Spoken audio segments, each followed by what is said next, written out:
Imagine estar tão gordo que suas pernas literalmente explodem fluidos a cada passo.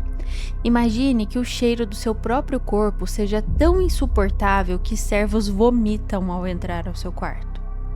Imagine ter feridas abertas do tamanho de punhos que nunca cicatrizam, cheias de larvas vivas.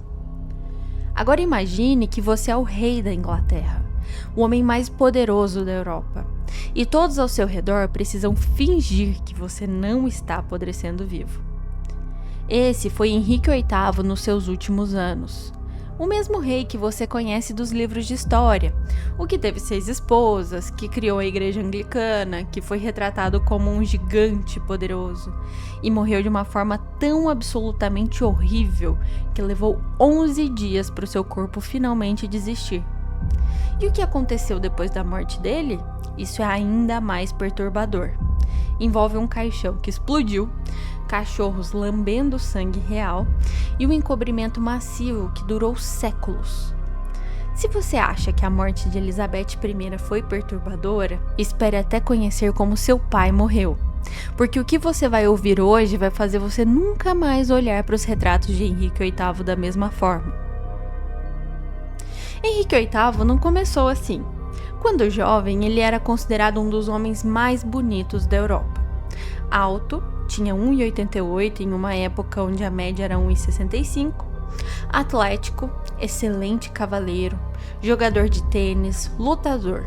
Cintura de 32 polegadas. Pernas musculosas que eram famosas em toda a corte.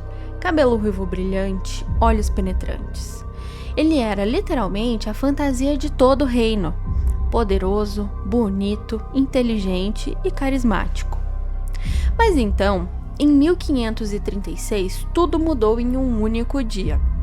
Durante um torneio de justas, o esporte favorito de Henrique, ele sofreu um acidente devastador. Um cavalo totalmente blindado caiu sobre ele. O peso estimado? Mais de 400 quilos esmagando seu corpo. Henrique ficou inconsciente por 2 horas. Muitos acharam que ele estava morto. Quando finalmente acordou, algo fundamental havia se quebrado, e não era apenas os seus ossos. A queda deixou uma úlcera profunda na sua perna esquerda, uma ferida que nunca mais cicatrizou. Nunca! Pelos próximos 11 anos de sua vida, até o dia da sua morte, aquela ferida ficou aberta, supurando, apodrecendo. Mas a úlcera não foi o pior. O acidente também causou provavelmente um traumatismo craniano severo.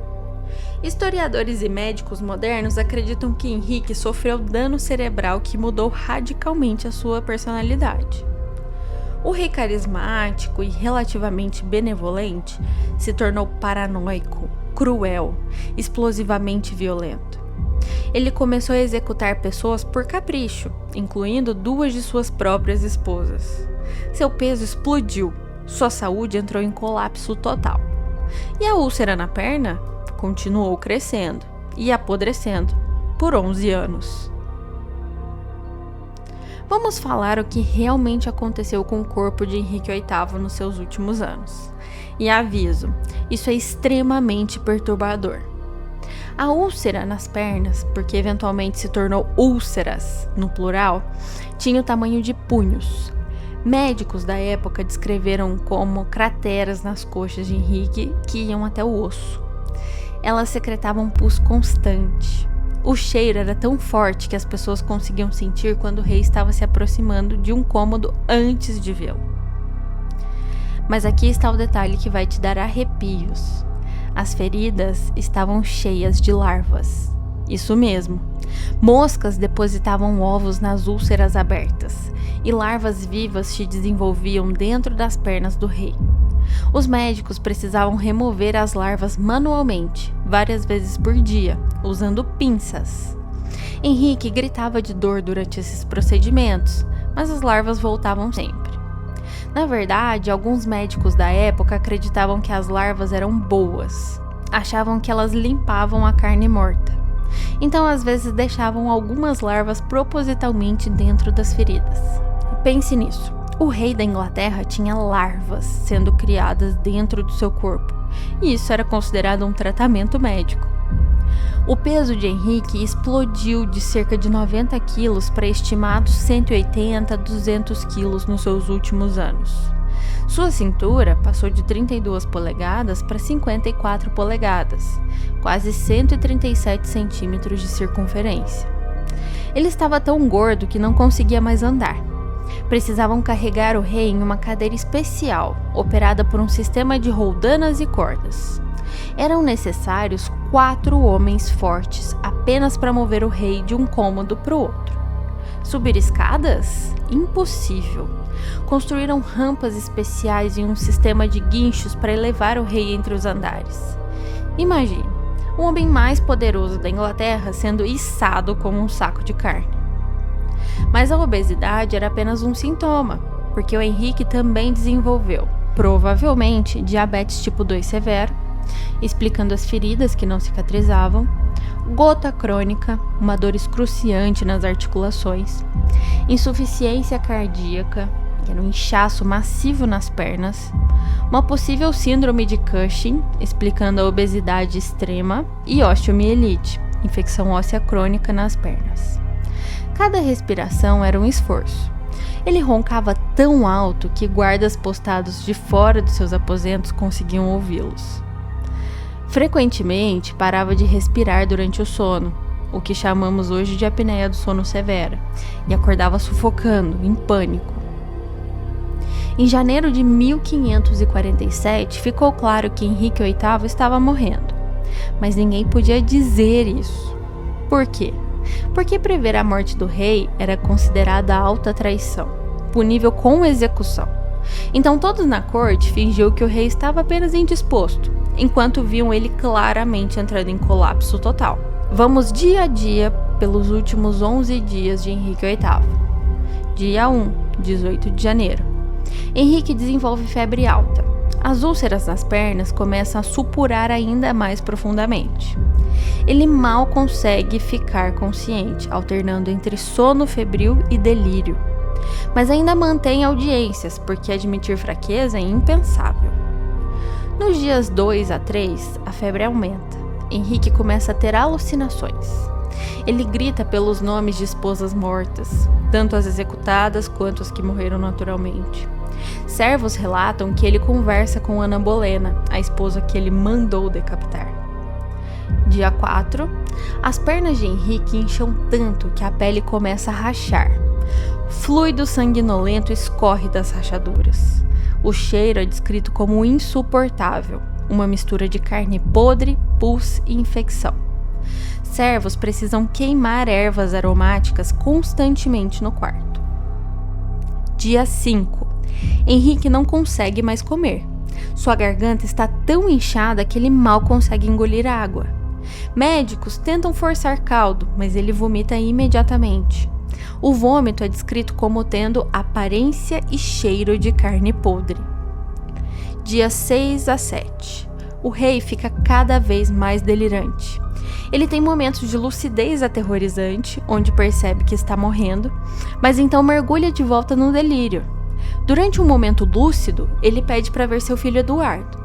Quando a criança de 9 anos entra no quarto e vê o estado do pai, ele começa a chorar descontroladamente. Dia 8. As úlceras nas pernas começam a gangrenar visivelmente. A carne fica preta. Médicos consideram amputação, mas sabem que Henrique nunca sobreviveria à cirurgia. E mesmo sugerir isso seria admitir que ele está morrendo, o que é uma traição. Dia 9. Aqui acontece algo absolutamente horrível. Uma das úlceras nas pernas de Henrique explode. Eu não estou falando metaforicamente. A pressão do pus, fluidos e infecção era tanta que a ferida literalmente se rompeu, jorrando fluidos por todo o quarto. Testemunhas relatam que o cheiro se tornou tão insuportável que alguns servos desmaiaram. Henrique gritou de dor por horas. O som ecoava pelos corredores do palácio, mas ninguém podia fazer nada. Médicos tentaram limpar e enfaixar a ferida, mas era impossível estancar o fluxo constante de fluidos. Dia 10. Henrique está semiconsciente. Sua respiração é irregular. longos períodos de apneia, seguidos de respiração ofegante e desesperada. Sua pele tem uma cor acinzentada. Ele claramente está em sepse, uma infecção generalizada fatal. Dia 28 de janeiro de 1547. Nas primeiras horas da manhã, o arcebispo Cranmer é finalmente chamado. Henrique está inconsciente. Cranmer pega na mão do rei e pergunta: Vossa Majestade, dê-me algum sinal de que confie em Cristo. Testemunhas relatam que Henrique apertou a mão do arcebispo. Foi seu último movimento consciente. Às 2 da manhã, Henrique VIII parou de respirar. Mas a história e o horror estavam apenas começando. Agora chegamos à parte mais perturbadora de toda essa história. E é aqui que os fatos históricos documentados parecem algo saído de um filme de terror. O corpo de Henrique VIII estava em um estado tão ruim que os embalsamadores ficaram genuinamente aterrorizados. O processo de embalsamento, na época Tudor, era brutal. Envolvia remover todos os órgãos internos, preencher as cavidades com ervas e especiarias e selar o corpo com cera e resinas. Mas quando abriram o corpo de Henrique, o que encontraram foi tão horrível que vários relatos foram deliberadamente destruídos. O que sabemos vem de cartas privadas e diários que sobreviveram. Os órgãos internos de Henrique estavam em estado de decomposição avançada. Seu fígado estava massivamente aumentado, provavelmente cirrose alcoólica. Seus pulmões estavam cheios de fluido. Seus rins estavam essencialmente não funcionais. Mas o pior eram as pernas. Quando removeram as bandagens das úlceras, a carne literalmente desmoronou. Pedaços de músculo necrosado caíram, revelando ossos parcialmente expostos. O cheiro era tão forte que os embalsamadores experientes, homens acostumados com a morte e decomposição, vomitaram. Eles fizeram o melhor que puderam. Removeram os órgãos, empacotaram o corpo com ervas aromáticas, selaram tudo com cera. Colocaram o corpo em um caixão de chumbo, padrão para a realeza. Depois, esse caixão de chumbo foi colocado dentro de um caixão de madeira ornamentado. O corpo foi transportado de Westminster para o castelo de Windsor para o funeral. A jornada levou vários dias, com paradas cerimoniais ao longo do caminho. E então, aconteceu. Durante a noite, enquanto o corpo de Henrique repousava na capela de Sion, testemunhas relataram ouvir um som alto, como uma explosão abafada. Pela manhã, quando os guardas verificaram o caixão, descobriram algo aterrorizante. O caixão havia rachado. Fluidos corporais, sangue, pus, fluidos de decomposição estavam vazando pelas fissuras da madeira, escorrendo pelo chão da capela. E aqui está o detalhe que vai assombrar você. Relatos da época, incluindo John Foxe, historiador contemporâneo, afirmam que cães entraram na capela durante a noite e lamberam o sangue do rei que havia escorrido no chão. Cães lambendo o sangue do rei da Inglaterra. Alguns viram isso como uma punição divina. Henrique havia executado tantas pessoas, causado tanto sofrimento que até na morte ele não teve paz ou dignidade.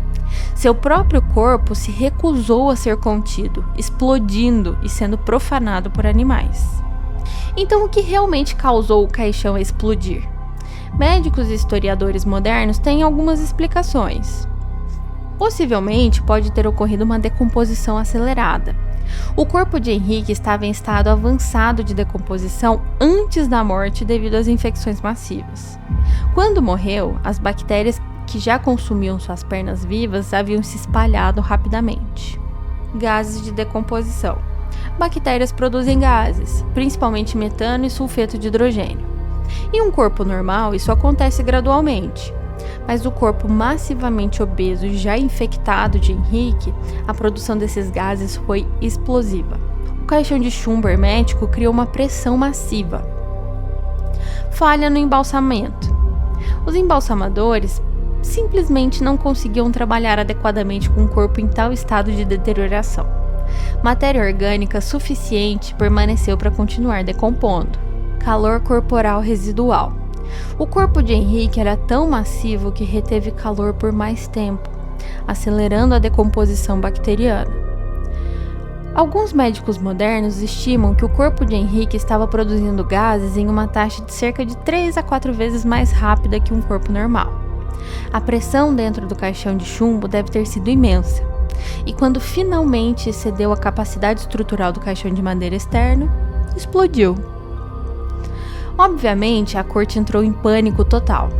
Um rei cujo corpo explode após a morte? Cães profanando seu sangue? Isso não podia nunca se tornar conhecimento público. Seria visto como um sinal de maldição divina. Poderia desestabilizar o reino, questionar a legitimidade da sucessão. Então eles fizeram o seguinte: limparam tudo imediatamente. A capela foi lavada, os cães foram removidos e provavelmente mortos. Selaram o caixão rachado, soldaram as placas de chumbo adicionais sobre as rachaduras, aceleraram o enterro. Ao invés das cerimônias elaboradas planejadas, enterraram o Henrique rapidamente, destruíram documentos, muitos relatos do funeral foram perdidos, entre aspas, ou queimados, ameaçaram testemunhas. Guardas e servos que viram o incidente foram obrigados a assinar acordos de silêncio sob pena de execução. E funcionou. Meio que a história oficial diz que Henrique VIII teve um funeral digno e foi enterrado com honras. Pinturas da época mostram o caixão intacto, uma cerimônia majestosa. Mas relatos privados, cartas, diários, registros eclesiásticos contam uma história diferente. Levou 400 anos para historiadores montarem o quebra-cabeça completo do que realmente pode ter acontecido. John Foxe, que escreveu sobre o incidente dos cães, foi amplamente ignorado por séculos. Historiadores vitorianos do século XIX consideravam a história muito vulgar para ser verdade. Só no século XX, quando outros documentos de apoio foram descobertos em arquivos, que a história foi levada a sério. Então, o que aprendemos com a morte horrível de Henrique VIII? Primeiro, uma lição sobre o poder absoluto e suas consequências. Henrique VIII foi um dos monarcas mais poderosos da história. Ele literalmente mudou a religião de um país inteiro porque queria se divorciar. Executou quem quisesse. Vivia em um luxo inimaginável. Mas no final, seu corpo apodreceu como qualquer outro. Na verdade, apodreceu pior, porque décadas de excessos, violência, recusa em admitir vulnerabilidade criaram um colapso físico espetacular. Henrique passou os últimos anos de sua vida em agonia constante. As úlceras nas pernas eram insuportavelmente dolorosas. Cada movimento era tortura. Ele tinha poder para executar qualquer um que o contrariasse, mas não tinha poder para curar as próprias feridas. E há algo profundamente humano e trágico nisso. Henrique começou como o príncipe de contos de fadas, bonito, atlético, carismático. Terminou como um monstro literal, obesamente massivo, apodrecendo vivo, temperamental e cruel. Um único acidente mudou tudo. A partir daquele momento, foi uma espiral descendente de 11 anos que terminou com seu corpo literalmente explodindo. Agora lembra a morte de Elizabeth I que eu trouxe aqui antes, a filha de Henrique? Há paralelos assustadores. Ambos recusaram ajuda médica quando mais precisavam. Henrique por orgulho, Elizabeth por medo. Ambos tentaram manter o controle até o último momento possível.